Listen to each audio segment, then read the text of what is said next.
PSG, Lens, l'impressionnante métamorphose de João Neves se poursuit. João Neves est de nouveau un habitué de l'entrejeu parisien et a encore brillé ce samedi soir lors de la victoire 1-0 face à Reims. Le milieu de terrain portugais devient leader du groupe du PSG. Après la large victoire du week-end dernier face à l'OM au Vélodrome, 0-3, le Paris Saint-Germain avait pour mission de renouveler son succès en championnat, mais là surtout l'AS Monaco a échoué hier face à Angers 0-1. A fait. Au Parc des Princes, les joueurs de Luis Enrique ont accueilli le RC Reims, en difficulté de rééducation après un derby du Nord raté face au LOSC. Concernant cette affiche, Luis Enrique a préféré rechercher des cadres clés, malgré les titularisations de Matheus Safonov et Fabian Ruiz. Au milieu de terrain, on retrouvait les internationaux portugais Vitinha et João Neves. Après 2 saisons parfaites et brillantes à Paris, le talent et l'importance du premier joueur ne sont plus approuvés, mais le second, arrivé l'été dernier en provenance de Benfica pour 50 millions d'euros, est devenu en quelques semaines une force. Ses notes et il améliore ses notes. Maturité et régularité lors des réunions. Le natif de Tavira s'est déjà illustré face à l'Olympique de Marseille avec un taux de réussite de 96% et son premier but sous les couleurs parisiennes, et il a récidivé avec cette prestation en or face au RC Lens. Luis Enrique l'avait déjà félicité en début de saison et lui avait donné le temps de s'intégrer pleinement, en disant « Ce que j'attends de lui est la même chose que ce que j'attends de lui dans tous les domaines de la vie, qui correspond parfaitement à ma vision. Le jeu correspond.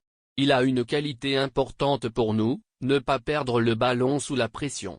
Seuls quelques joueurs possèdent ces caractéristiques. Il y a sa vision du jeu, sa force physique, son intelligence, son rapport avec ses coéquipiers, son rythme, son intensité. Je pense qu'il va s'adapter très vite, mais il ne le fait pas. Ce n'est que le début de l'adaptation. L'entraîneur espagnol l'avait déjà analysé début octobre. Une série de performances de haut niveau ont fait du Portugais de 20 ans un véritable leader sur le terrain, lui permettant d'alléger une grande partie de la pression sur ses coéquipiers et compatriotes. Un duo lusophone actif. Bien qu'il n'ait pas marqué ni effectué de passes décisives, João Neves a réussi 90 touches, dont 86% à bout portant, et a réussi, dont 2 passes importantes. Il a remporté 12 duels et réalisé 8 plaquages.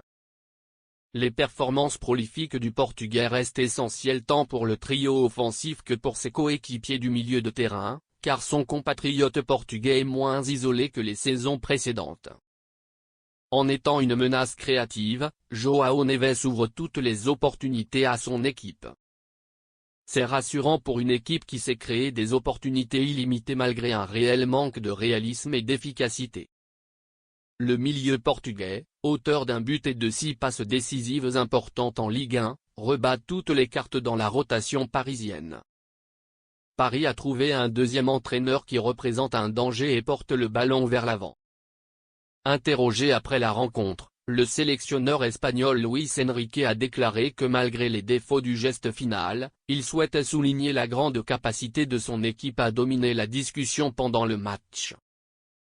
Et si Paris est si fort pour profiter de ces occasions, c'est surtout grâce au duo de base Vitinha-Neves, l'équipe a la bonne attitude, même si on ne marque pas à chaque fois.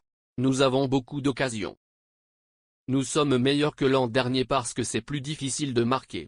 Par exemple, il y a eu trop de transitions aujourd'hui.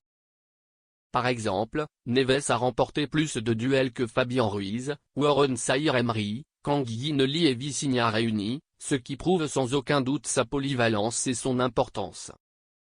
Celui qui a cité Marco Verratti comme son modèle à son arrivée au PSG a extrait les meilleurs ingrédients du petit hibou, pour le plus grand plaisir des supporters parisiens.